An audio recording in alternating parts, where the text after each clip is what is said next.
Well, I'm thrilled to see you all came out for your bass lesson. I'm glad to see so many people interested in your bass, in playing the bass, but I am disappointed that no one brought their instrument.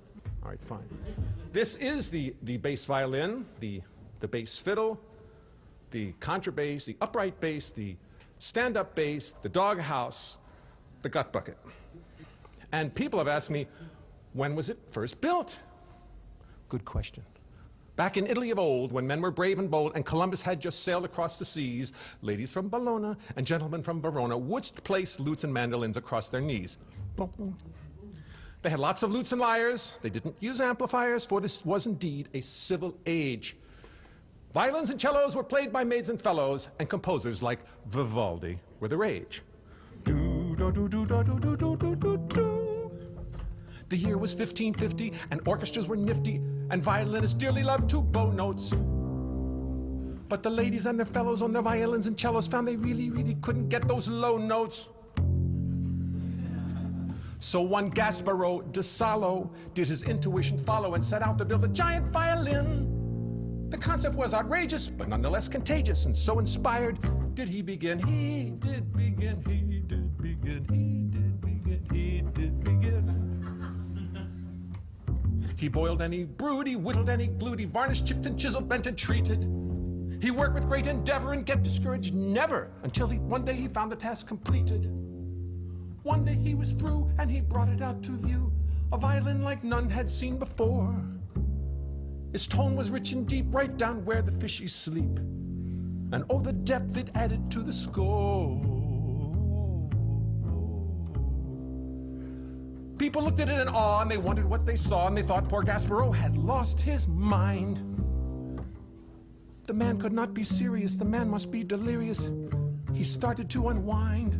Oh, Gasparo, face the facts, no one's going to play this axe. It's too heavy, it's too big, it's too clumsy, too large. You're gonna need a barge to get it to the gig.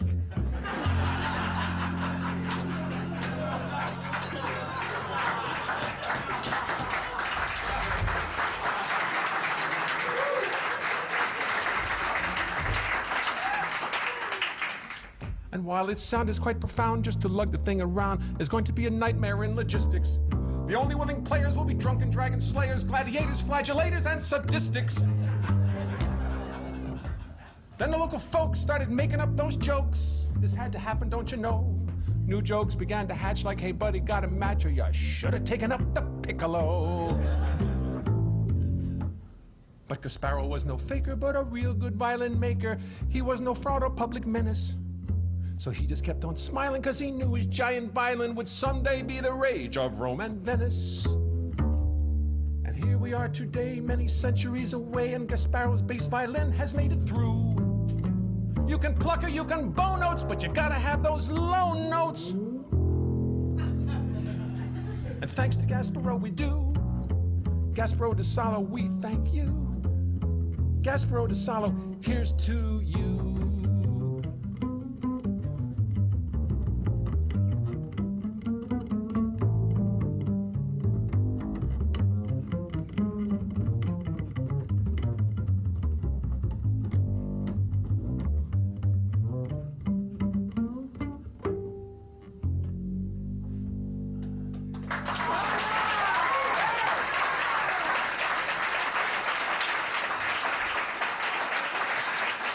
Gasparo.